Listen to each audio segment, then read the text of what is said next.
Welcome to the Mystery Archive. This is the home of forgotten stories, unexplained events, and honestly, the strangest anomalies history left behind. Ever felt a chill crawl up your spine when no window was open, or, caught something moving in the corner of your eye that disappeared the moment you turned to look? What if the explanation wasn't lurking in some shadowy corner of a haunted house, but rather inside the 3 pounds of tissue sitting in your skull? Your brain, in all its staggering complexity, is actually engineered to conjure ghosts. Now, this isn't about whether spirits exist or whether you believe in the paranormal. This is about the startling neuroscience revealing how your own mind creates apparitions, phantom touches, and spectral visions through its everyday operations. The mind's ghostly architects. Your brain is not a passive receiver of reality. Every single moment of your waking life, it's actively constructing what you experience as the world around you. This construction process is so seamless, so automatic, that you never notice the thousands of tiny decisions your neural networks make to produce the coherent experience of being you right now, reading these words. But this same incredible system, when pushed into certain conditions or given ambiguous information, can produce experiences that feel utterly real, yet have no basis in external reality. Understanding how this happens requires diving into one of neuroscience's most fascinating discoveries about how brains actually work. Predictive processing, the brain's crystal ball. Your brain operates on a principle called predictive coding, and it's honestly one of the most important concepts for understanding why we perceive things that aren't there. Rather than waiting for sensory information to arrive and then processing it, your brain is constantly generating predictions about what it expects to encounter next. These predictions are based on your accumulated experiences, current context, and learned patterns about how the world works. When sensory data arrives, your brain compares it against these predictions. If there's a match, great. If there's a mismatch, your brain updates its model. This process happens millions of times per second, completely outside your conscious awareness. The critical point is this: what you consciously experience isn't raw sensory data. It's your brain's best guess about what's out there, refined by incoming information. In situations where sensory input is weak, ambiguous, or degraded, your brain relies more heavily on its predictions than on actual data. This is where things get interesting. If you're walking through an old building at night, your brain is primed with expectations drawn from cultural knowledge, past experiences, and emotional state. Your prediction system is essentially asking, what might I encounter here? When you hear a creak or see a shadow, your brain doesn't just process the sound or image, it interprets it through the lens of expectation. That shadow might be nothing more than a code on a hook, but your predictive system, running in overdrive, fills in details that transform it into a human figure. You're not making it up or being irrational. Your brain is doing exactly what it evolved to do, just with incomplete information. Sensory misinterpretations, it's like static in the signal. Human sensory systems are really remarkable, but they're far from perfect. Vision, even though it feels vivid and complete, is actually just a patchwork of high-resolution data from the center of your visual field and much lower-resolution information from your periphery. Your brain fills in the gaps so expertly that, honestly, you don't even notice the stitching. But in low-light conditions, this system starts to struggle. The photoreceptors in your eyes, they need adequate light to function properly. When lighting is dim, the signal-to-noise ratio just drops dramatically, so now your visual cortex is working with grainy, incomplete data. Combine this with the predictive processing we just discussed, and you have, really, a perfect recipe for perceiving things that aren't even present. Suddenly, a pattern in wallpaper becomes a face. A curtain swaying becomes a figure moving. Sound creates similar challenges. Your auditory system is constantly filtering and interpreting acoustic information, separating meaningful sounds from background noise. In quiet environments, especially in old buildings with their settling timbers and creaking joints, random sounds become candidates for interpretation. Is that footsteps or the house settling? Your brain makes a determination based on context and expectation.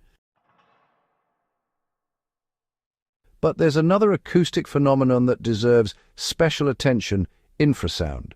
These are sound waves below the threshold of human hearing, typically under 20 Hz. While you can't consciously hear these frequencies, they can still affect you. Research has shown that exposure to infrasound can cause feelings of unease, anxiety, a sense of presence, and even visual disturbances.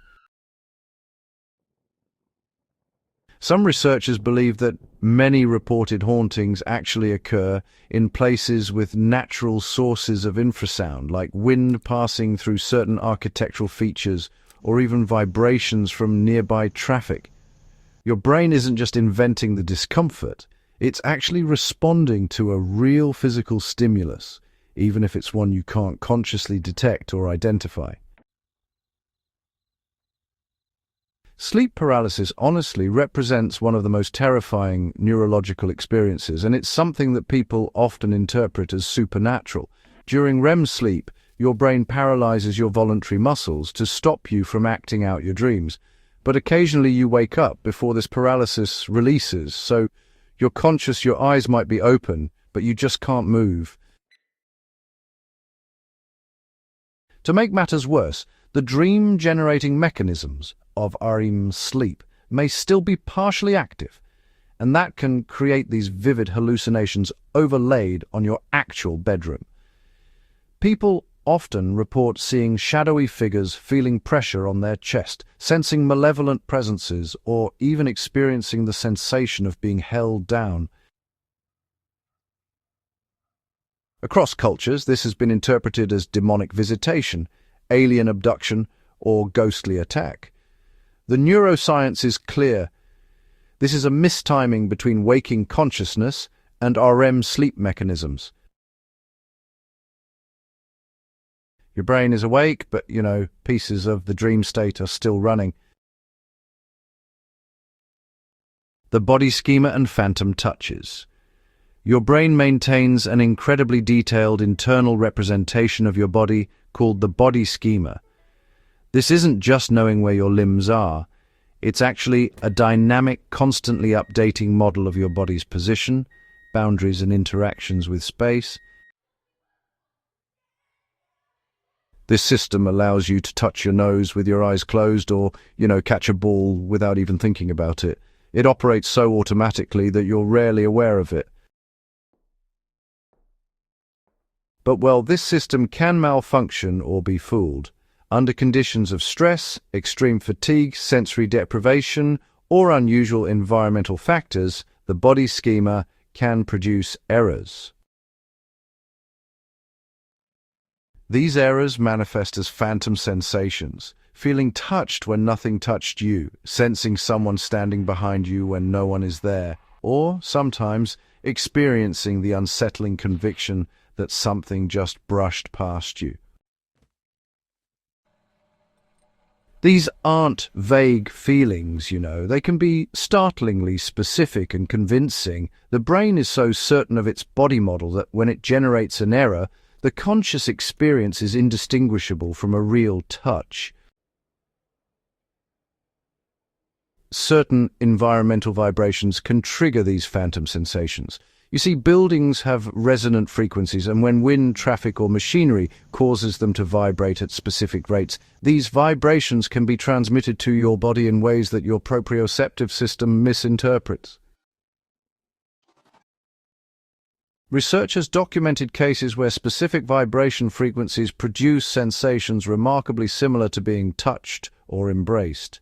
Your brain receives unusual input from mechanoreceptors in your skin and deeper tissues, attempts to make sense of this pattern, and produces a conscious experience of touch. No ghost required, just physics and neurology intersecting in unexpected ways. Extreme brain states, when the mind plays tricks. Push your brain to its limits and, well, it starts producing experiences that seem impossible. Sleep deprivation is actually one of the most reliable ways to induce hallucinations. After roughly 24 hours without sleep, many people begin experiencing hypnagogic hallucinations, those vivid sensory experiences that occur right on the boundary between waking and sleep. If you continue the deprivation, these experiences become more frequent and, honestly, quite a bit more elaborate. Your brain's reality testing mechanisms start to fail, and, well, the boundary between internal mental events and what you perceive as the outside world just kind of dissolves. You might, for example, see people who aren't actually there, hear conversations that aren't really happening, or even experience complex scenes that have absolutely no basis in reality. The temporal lobes of your brain, which are located roughly behind your temples, are responsible for processing memory, emotion, and sensory integration. Now, unusual activity in these regions, whether that's from epilepsy, transcranial magnetic stimulation in research settings, or other causes, can produce, well, some pretty profound experiential anomalies. People report sensing presences, having out-of-body experiences encountering deceased relatives, or feeling overwhelming spiritual significance. These experiences are neurologically real, meaning they're produced by actual brain activity, but they don't require any external supernatural cause. Environmental toxins represent a critical factor that's often overlooked when evaluating claims of hauntings. Carbon monoxide is particularly notorious. This odorless, colorless gas interferes with oxygen transport in your blood, leading to hypoxia in the brain. Early symptoms include headaches, dizziness, and confusion. As exposure continues, people experience vivid hallucinations, feelings of dread, and the sensation of presences in their environment. There are actually documented cases of families believing their homes were haunted, only to discover, after investigators checked, that there were dangerous carbon monoxide levels present. Other environmental factors, including certain molds that produce psychoactive compounds, electromagnetic fields that can affect neural activity, and even dietary factors that impact brain chemistry, can all contribute to experiences people interpret as ghostly encounters. The neuroscience of apparitions, well, it reveals something quite profound about human consciousness. Your experience of reality isn't a direct readout of the external world. It's actually a constructed model built by your brain using predictions, expectations, memories, and sensory data. Most of the time, this system works flawlessly. But under the right conditions, with ambiguous input, strong expectations, or altered brain states, the same mechanisms that allow you to navigate reality can, conjure convincing experiences of things that aren't physically present.